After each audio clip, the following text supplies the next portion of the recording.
नमस्कार दोस्तों, तीसरे टी20 मैच में सूर्य कुमार यादव लंका को बजा दिया डंका और वही हार्दिक पांड्या ने सीरीज जीत कर रच दिया इतिहास।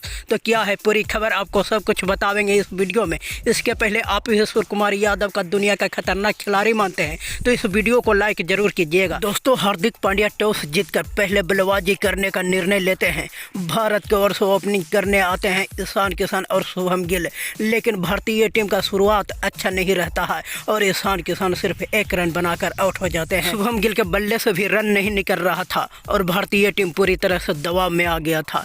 ईशान किशन के आउट होने के बाद शुभम गिल के साथ देने आते हैं राहुल त्रिपाठी और राहुल त्रिपाठी आते ही अपना तूफानी पारी खेलना शुरू कर देते हैं, लेकिन राहुल त्रिपाठी भी ज़्यादा देरी तक अपनी तूफानी पारी नहीं खेल पाते हैं और 16 गेंदों में 35 रन बनाकर आउट हो जाते हैं, जिसमें 5 चौका और 2 कमाल का छक्का मारते हैं। राहुल त्रिपाठी के आउट होने के बाद अब शुभम गिल के साथ देने आते हैं दुनिया के खतरनाक बैट्समैन सूर्य कुमार यादव। इन्होंने आते ही चौका नहीं छक्का से शुरुआत कर देते हैं। सूर्य कुमार के रुद्र रूप देखकर श्रीलंकाई बॉलर कांपने लगते हैं। भारतीय टीम के 2 विकेट गिरने के बाद भी सूर्य कुमार यादव अपनी तूफानी पारी खेलते रहे और देखते ही देखते सिर्फ 51 बॉल में 112 रन ठोक दिए। सूर्य कुमार यादव के बल्लेबाजी देखकर अब शुभम गिल को भी रहा नहीं गया और इन्होंने भी चौका छक्का का बरसात करने लगे। ये दोनों के बल्लेबाजी के सामने श्रीलंकाई बॉलर के पास अब कोई भी जवाब नहीं था। सूर्य कुमार के बल्ला से इस तरह से आग उगल रहा था, रन बन नहीं बह रहा था, मानो चौका छक्का का बरसात हो रहा था।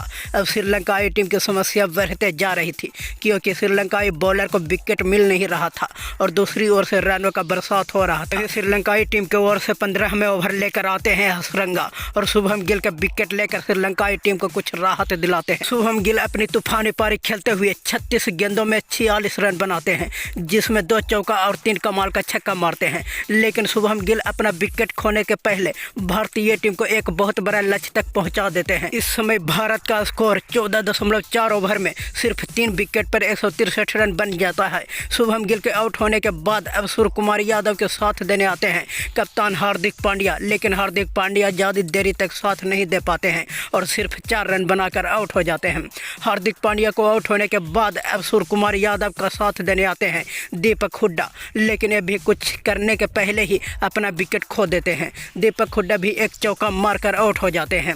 दीपक हुड्डा को आउट होने के बाद अब सूर्य कुमार यादव को साथ देने आते हैं अक्षर पटेल और अक्षर पटेल आते ही पिछले मैचों की तरह इस मैच में भी श्रीलंकाई बॉलरों को अच्छी तरह से धुनाई करना शुरू कर देते हैं और सिर्फ 9 गेंदों में 21 रनों का शानदार पारी खेलते हैं। और वही सूर्य कुमार यादव की बात करें तो इन्होंने श्रीलंकाई बॉलरों को इस तरह धोया है कि सपनों में भी याद आवेंगे। सूर्य कुमार यादव ने अपनी नवाद पारी खेलते हुए 112 रन बनाए हैं, जिसमें 7 चौका और 9 कमाल के छक्का मारा था और सूर्य कुमार यादव तूफानी पारी खेलते हुए भारतीय टीम को 228 रनों तक पहुंचा दिया था। अब श्रीलंकाई टीम 229 रनों का पीछा करने के लिए आते हैं, जो एक बहुत बड़ा लक्ष्य था। 229 रनों का लक्ष्य पाना श्रीलंकाई क्या किसी भी टीम के लिए भी यह लक्ष्य आसान नहीं था। श्रीलंका के ओर से ओपनिंग करने पाथुम निशंका और कुशल मेंडिस आते हैं और श्रीलंकाई टीम का शुरुआत बहुत ही अच्छा रहता है।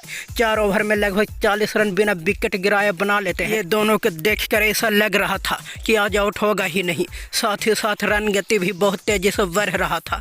अब भारतीय टीम की समस्या बढ़ते जा रहा था क्योंकि भारतीय बॉलर को विकेट मिल नहीं रहा था और दूसरे ओर से रनों का बरसात हो रहा था। तभी भारतीय टीम के ओर से 5वां ओवर लेकर आते हैं अक्षर पटेल और 5वां ओवर के 5वां बॉल पर ही कुशल मेंडिस को अक्षर पटेल अपना जाल में फंसा लेते हैं और उमरान मलिक के हाथों कैच करवा देते हैं। यह विकेट गिराना भारतीय टीम के लिए बहुत जरूरी था। कुशल मेंडिस को आउट होने के बाद भारतीय टीम को थोड़ा सांस में सांस आया और श्रीलंकाई टीम को एक बहुत बड़ा झटका लगा। इस समय श्रीलंका का स्कोर 5 ओवर में 1 विकेट पर 44 रन था, जो अच्छा स्कोर था। भारतीय टीम का पहला विकेट सिर्फ 3 रन पर ही गिर गया। अब निशंका के साथ देने आते हैं फर्नांडो, लेकिन अगले ओवर में ही निशंका अर्शदीप सिंह का शिकार बन जाता है और शुभम मवी के हाथों में कैच दे बैठता है।